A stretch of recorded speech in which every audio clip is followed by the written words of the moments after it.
Welcome back. I'm Michael Ray. You're listening to Thought-Provoking Talk on Dresser After Dark. Kambiz Mostofizadeh with us. He's an author. He's a California State University graduate, a business executive, and a consultant. And he's had over 20 years of entrepreneurial experience, dedicated time to philanthropic causes. His unique cosmopolitan background that includes love for traveling and discovering new cultural experiences as depicted in this very unique style of writing. Now, his book is the 25 Principles of Martial Arts Strategy Book for Business and Life. The strategy book that uses the core principle of martial arts and adapts them to business and life. And Kambiz, hi, welcome to the show. Thank you very much for having me. Oh, by the way, did I pronounce your name properly? Yes, you did. Oh, okay. I wanted to make sure I got that. Okay. Kambiz, let me ask you this. Martial arts. Define what martial arts. What are we dealing with when we talk about that realm, that world? Martial arts is a system that was created by people who were under oppression historically, and that means everyone. The human race as it evolved, people were under oppression. I guess it started with the first human being who looked at something and said, this is mine, and tried to protect it for himself and his family. Martial arts is the basis of self-defense. I usually say you can't get more political than defending your own body. I myself studied political science, but I believe the most political thing is being able to defend your own body, and martial arts is the system that allows you to defend yourself. But isn't it also a process? Isn't it also a way of life? Things that you learn in the martial arts, and then you apply them to life, and you apply the principles to business, etc. So it's more than just defense. It's realistically a way of life and a process, a strategy to move you through business and move you through life and get what you want, because they believe it's very intentional. You don't just do something in martial arts. Obviously, everything becomes instinctive after a while. But it's a learned strategy, step by step by step, till you learn the moves and the rhythm and everything else that goes along with it. Absolutely. Just like in life, there's no way to be able to specifically learn how to act in every situation we come across. But we live on principles. We were guided upon principles that we live on. And the same with martial arts. It has a set of principles, and these martial arts principles are the base from which strategy is created from. So instead of, for example, in any situation, whether it's in business or a relationship, instead of taking a cookie-cutter strategy and applying it, you would take the principles that you've already learned and be able to create a new strategy based on the situation so it'll fit. And absolutely, and move it through you, move it through. And I think really that's the key, because when you deal with the martial arts, you deal with anything, most of it becomes automatic. And I really believe when you say automatic is that when you are dealing with business and you are dealing with life, if you have the strategy of life, you don't have to stop and think about it.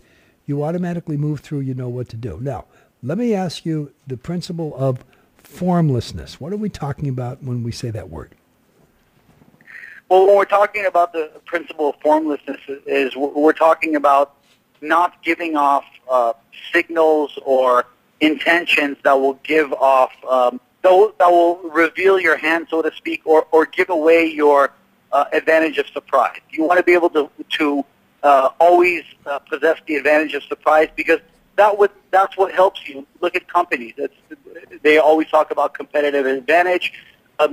You even have, companies like AT&T who, for example, own the rights to thousands of patents, but they might not even patent a lot of their inventions because they don't want to create opponents. So by revealing your hand, you lose the advantage of surprise, and that's what formlessness is about. I think Sun Tzu said it many, many, many years ago.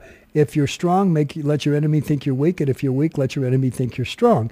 And in that way, you totally control. I can't tell you how many business situations over the years that I've sat in, and those, before I opened my mouth, those words would stop me or move me forward. Absolutely. One of the important things is to be able to hide your form, to always retain the advantage, so you deny your opponents the opportunity of being able to assess your strengths and your weaknesses. Now, the principle of shifting power. The principle of shifting power says that no one can hold power indefinitely. By attempting to hold power, you end up becoming controlled by power. And it says that resources, besides resource creation, you really don't have creation of power. You have power that's shifted from one hand to another, because power in the end is a zero-sum game. One person wins at the expense of somebody else.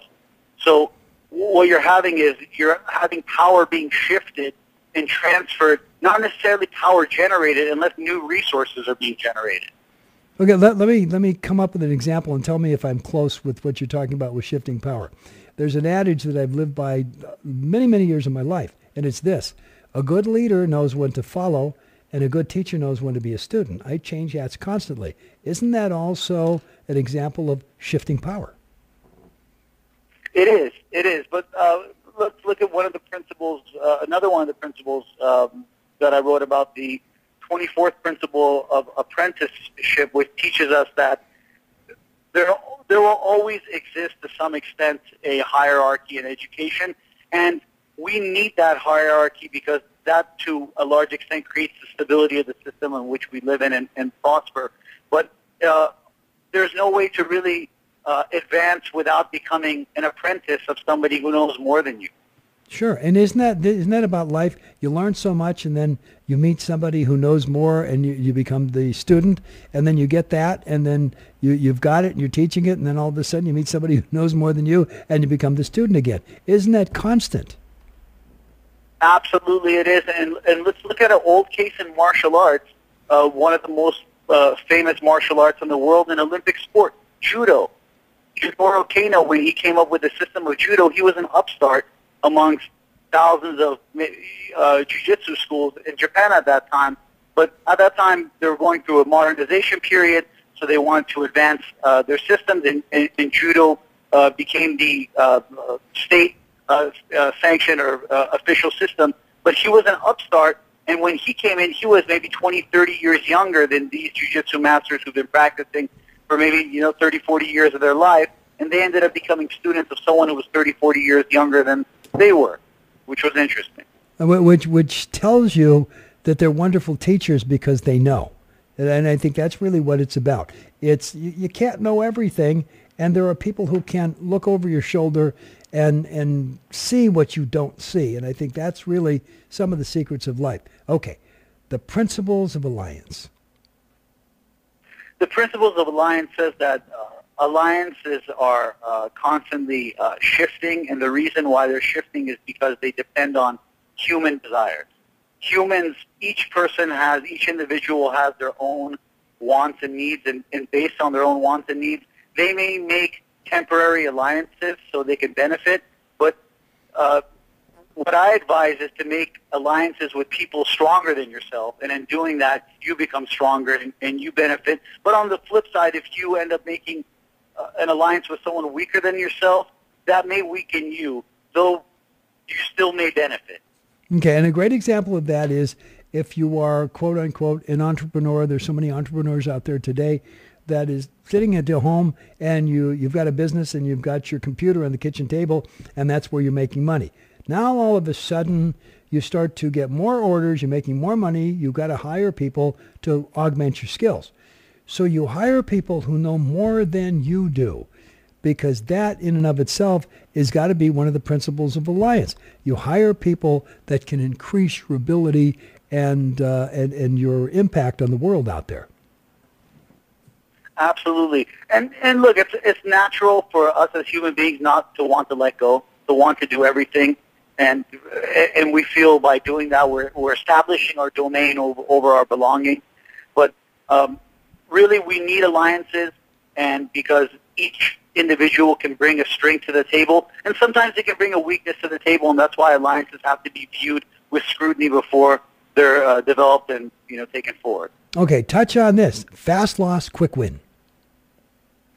Fast loss, quick win says that by attempting to win in an unwinnable situation, what you're doing is wasting resources, and by you're not creating any a positive situation for yourself by trying to win an unwinnable situation, it's better to walk away. If you can't get a fast win, it's better to take a quick loss and walk away from that situation and live on to fight another day. And that's also part of that is learning when to back off, when to retreat. Absolutely. And that's one of the principles as well, the principle of retreating. A lot of times we view as a retreat as a loss or a lack of courage, or we weren't determined enough, or we didn't execute it properly enough. And it really has nothing to do with that. It's really having the correct combination of factors working together in order to win. And a lot of times you have all the wrong factors working together in order for you to lose, and you can't do anything about it. That's just how the situation is. Okay. Now, by the way, one other thing, and then I'm going to break this down because I'm looking at this and I can see some interesting things here. Yielding, so critical. Absolutely. Flexible. You want to be flexible. It's so easy to say, I have to stand my ground and be rigid, and we want to win every battle. And that's natural as human beings. We want to win every situation. But it's very important to be able to yield, and yielding is different than retreating, because yielding, you're doing it in order to gain an advantage. And you're in effect almost using the energy of that force and becoming one with it in order to use it to your advantage. But unless you become one with it, you can't really become flexible enough to be able to make it yours. You have to be able to become one with it to be able to control it. Okay, so now I'm in a business, and one of the things that I know in business is to keep the business in and of itself formless in a way that if a decision has to be made and has to recreate the way it's done, it can be done very rapidly. And I also know that in business, if we're concentrating on accounting, and that's not where to go, we have to be able to shift the power to another area of the business to be able to move forward. One of the biggest things in the business that we can have is the alliances, those relationships that we've created, and we have to make sure that they're the best thing we can possibly have. Also, we got to make sure that we don't get somebody to say, hey, you can make a lot of money here because we can fall on our rear end. Fast loss, quick win. And when to back off and move another way. And when you want to negotiate, make sure that you know when to yield to gain. Are we close here? Absolutely. And just to touch on that, the 14th principle of timing says that you can only advance when the opponent reveals an opening for you to advance. And if there's no gap for you to exploit, you're just going to waste resources. You know what I think, which would be really good if you could talk to some of the business colleges, the schools, and get some of the principles within those business courses, because when you really come down to it, this is the bare essence of business. This is how a business should be run. Absolutely. And these principles really are applicable in business, and they're applicable in your personal life and personal relationships as well. No, absolutely. There's no question about it. What was it, and I want to go backwards now, but what was it that got you involved in this in the first place? What made you think of life the way you've written it? Well, I studied martial arts pretty much my whole life. Since I was 6 years old, I started practicing Taekwondo, and I went on to practicing karate and boxing and wrestling and jiu-jitsu, and I fell in love with martial arts as a child, and then when I grew in age, I realized that sometimes you get to tone down the creativity a little, but you get to increase your scholarship level and get to really read about the great and vast literature that's out there, especially from Asia. You look at Art of War, you look at Hagakure, you look at the 7 military classics of ancient China. There's really great books out there that share the ancient knowledge and how it existed. But a lot of times it's so long-winded, and it's almost like a riddle, and it's not broken down as easy as it's explained in a book like The 25 Principles of Martial Arts, which is pretty straightforward, and almost each line is a important sentence that contains wisdom of the ages, and that's what's important. It's direct and straightforward and concise. No, I hear you loud and clear. And most people today, and when I say this respectfully to everybody. If there's an area that you're going to get into and you don't know everything you need to know about that area, you need somebody, quote unquote, looking over your shoulder, bringing the invisible up to the table, or symbolically holding your hand and getting you through it until you've mastered it yourself. By the way, I think the principles are great. Let me ask you this. Is there a website we can find you at and buy the book? Absolutely. You can buy the book on Amazon.com. And you can buy it in two ways. If you're an Amazon Kindle user, or if you're not, you can get the Amazon Kindle app as well. For the next 3 months, I will be providing for Kindle users who are also Amazon Prime members, they can read the 25 Principles of Martial Arts without paying anything. And if they're interested, they can purchase it. And if they would like to purchase the print version, it's $8.88 on Amazon.com. Wonderful. Hey, thank you so much for joining us tonight. Thank you for having me. I really appreciate it. Take care. Good night.